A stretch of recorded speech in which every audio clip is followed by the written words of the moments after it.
ರಾಜ್ಯದಲ್ಲಿ ಭಾರೀ ಮಳೆ, ಆದರೆ ಮೈಸೂರಲ್ಲಿ ಮಾತ್ರ ನೀರಿಗಾಗಿ ಹಾಹಾಕಾರ. ಕಪಿಲಾ ನದಿ ಇದ್ದರೂ ಕುಡಿಯುವ ನೀರಿಲ್ಲದೆ ನಿತ್ಯ ನರಕ ಯಾತನೆ. ನಂಜನಗೂಡಿನ ಹುಲ್ಲಹಳ್ಳಿಯಲ್ಲಿ ನೀರಿಗಾಗಿ ಪರದಾಡಬೇಕಾದ ಪರಿಸ್ಥಿತಿ ನಿರ್ಮಾಣ ಆಗಿದೆ. ಕಪಿಲಾ ನದಿಯಿಂದ ಗುಂಡ್ಲುಪೇಟೆಯ 136 ಹಳ್ಳಿಗಳಿಗೆ ನೀರು ಪೂರೈಕೆ. ಆದರೆ ಗ್ರಾಮದಲ್ಲಿ ನದಿ ಇದ್ರೂ ನೀರಿಲ್ಲದೆ ಪರದಾಡ್ತಾ ಇದ್ದಾರೆ ಜನ. ಗ್ರಾಮ ಪಂಚಾಯಿತಿ ನಿರ್ಲಕ್ಷ್ಯದಿಂದ ಹುಲ್ಲಹಳ್ಳಿ ಗ್ರಾಮದವರು ಪರದಾಡಬೇಕಾದ ಪರಿಸ್ಥಿತಿ ನಿರ್ಮಾಣ ಆಗಿದೆ. ಕಳೆದ 3 ತಿಂಗಳಿಂದ ಕುಡಿಯುವ ನೀರಿಗಾಗಿ ಪರದಾಡ್ತಾ ಇದ್ದಾರೆ. ನೋಡಿ, ರಾಜ್ಯದಲ್ಲಿ ಯೆಲ್ಲೋ ಅಲರ್ಟ್ ಅಂತಿದ್ದೀವಿ, ರೆಡ್ ಅಲರ್ಟ್ ಅಂತ ಹೇಳ್ತಾ ಇದ್ದೀವಿ. ಧಾರಾಕಾರ ಮಳೆ ಸುರಿತಾ ಇದೆ, ಆದರೆ ಇಲ್ಲೂ ಮಾತ್ರ ಹನಿ ಹನಿ ನೀರಿಗೂ ಪರದಾಡಬೇಕಾದಂಥ ಪರಿಸ್ಥಿತಿ. ಅದು ಕಪಿಲಾ ನದಿ ನೀರು ಇದ್ರೂ ಇಲ್ಲಿ ನೀರಿಗಾಗಿ ಪರದಾಡಬೇಕಾದ ಪರಿಸ್ಥಿತಿ ನಿರ್ಮಾಣ ಆಗಿರೋದು. ಸುಮಾರು 136 ಹಳ್ಳಿಗಳಿಗೆ ಇಲ್ಲಿ ನೀರು ಪೂರೈಕೆ ಆಗತ್ತೆ. ಆದರೆ ಗ್ರಾಮದಲ್ಲಿ ನದಿ ಇದ್ರೂ ನೀರೇ ಸಿಗ್ತಾ ಇಲ್ಲ. ಜನರು ಕಂಗಾಲಾಗ್ಬಿಟ್ಟಿದ್ದಾರೆ. ಗ್ರಾಮ ಪಂಚಾಯಿತಿ ದಿವ್ಯ ನಿರ್ಲಕ್ಷ್ಯದಿಂದ ಈ ಥರದೊಂದು ಪರಿಸ್ಥಿತಿ ಇದೆ ಅಂತ ಹಿಡಿಶಾಪ ಹಾಗೂ ಕೆಲಸವನ್ನ ಮಾಡ್ತಾ ಇದ್ದಾರೆ.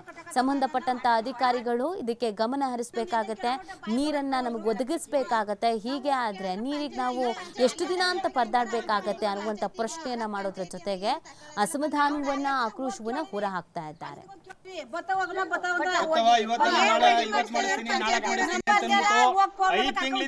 ಇದೇ ರೀತಿ ರಾಮಾಯಣ ಮಾಡ್ತಾವ್ರ, ಬಂದು ಏನ ಎತ್ತ ಅಂತ ನೋಡೋರಿಲ್ಲ.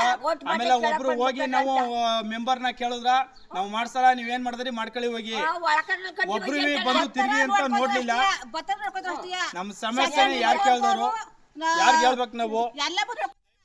ಮಾನ್ಯ ಶಾಸಕರು ಬಂದು MLA ಧ್ರುವನಾರಾಯಣ ಅವರು ಬಂದು ನಮ್ಮ ಸಮಸ್ಯೆನ ಬಗೆಹರಿಸ್ಕೊಡ್ಬೇಕು ಅಂತ ಕೈ ಮುಗಿದು ದಯವಿಟ್ಟು ಕೇಳ್ಕೊತಿದೀನಿ. ನಮ್ಗೊಂದು ಒಳ್ಳೇದ್ ಮಾಡ್ಕೊಡಿ. ಕುಡಿಯೋ ನೀರಿನ ಮೇಲೆ ನಾವು ಇನ್ನೇನ್ ಬಾಳಕದ್ದು ಇಲ್ಲ. ಓಟ್ ನೀರ್ ಕಮ್ಮಿ ಆಗಕ್ಕಾಗಲ್ಲ, ನೀರ್ ಬೇಕು ನಮ್ಗ. ನಮ್ ಏರಿಯಾಗ ಇಲ್ಲ ಬಂದ ಅಷ್ಟು ಆಗಲ್ವಾ? ನೀರ್ ಇಲ್ದಾನೆ ಎಲ್ಲಿ ನೋಡಪ್ಪ, ನಮ್ಗೆ ನೀರ್ ಬತ್ರ 4 ತಿಂಗಳ ಆಯ್ತು. ನಮ್ ನೀರ್ ಬಂದು ನೀರ್ ಬತ್ರ ಒಂದ್ ದರಿ ಬರ್ಲ. ನೆಲದಲ್ಲಿ ಬಿಟ್ಟು ನೀರು ಬೋಸಿ ತಕೊಂಡು ಜಗ್ ತಗೊಂಡು ಕೆರ್ಕತೀವಿ. ಒಂದ್ಸಲ ತುಂಬಾ ಕಷ್ಟ ಆಗದ. ಈ ಉರೇ ಬಿಸಿಲಿ ನಮ್ಗ ಅತ್ತಾಗ 2 ಟೈಮ್ ನೀರು ಬಿಡ್ತಾರ. ನಮ್ಗೆ 1 ಟೈಮ್ ನೀರ್ನು ಕೊಡಲ್ಲ. ಕೇಳಕ್ ಹೋದ್ರ ಅವ್ರ ಮನೇಲಿ ಹೆಂಗ್ಸು ನೀರ್ ಬಿಡವು. ಅವ್ರು ಕೇಳಕ್ ಹೋಗೋದು ಅವ್ರ ಬಾಯಿ ಬಂದ ನೀರಿನ ಜಗ್ ಕಟ್ಟಿದಂತ ನೀರಿನ ಜಗ್ ಎಲ್ಲಿ ಕಟ್ಟಕೋದು? ಒಳಗ ಕಟ್ಟಕದ್ದ ನಾನು ಕಟ್ಟಕದ್ದ. ನಮ್ ಎಲ್ಲ ಕೇಳಕ್ ಬಾಯಿ ಬಂದ ಬೋದ್ರು.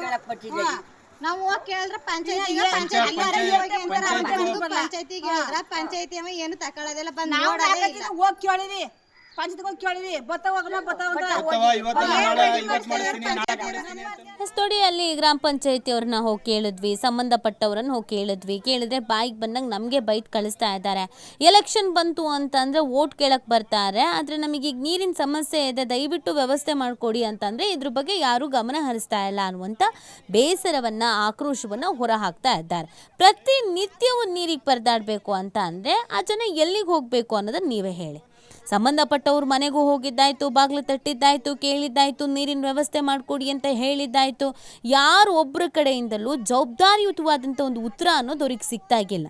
ಇದರಿಂದ ರೋಸಿ ಹೋಗಿಯೇ ಈಗ ಅವರು ಅಸಮಾಧಾನವನ್ನು ವ್ಯಕ್ತಪಡಿಸ್ತಾ ಇರೋದು. ಇವಾಗ ನಿಮ್ಮ ಸರದಿ ಅಲ್ವಾ, ಆಯಿತು, ನಿಮ್ಮ ಸರದಿನ ನೀವು ನೋಡ್ಕೊಳ್ಳಿ. ಆದರೆ ವೋಟ್ ಕೇಳೋದಕ್ಕೆ ಅಂತ ಬರ್ತಿರಲ್ಲ, ಆಗ ನಮ್ಮ ಸರದಿ ಅದನ್ನು ನಾವು ಹೆಂಗೆ ಉತ್ತರಿಸಬೇಕು ಅನ್ನೋದು ನಮಗೆ ಗೊತ್ತಿದೆ, ಆಗ ನಾವು ಉತ್ತರಿಸ್ತೀವಿ ಅಂತ ಹೇಳ್ತಾ ಇದ್ದಾರೆ.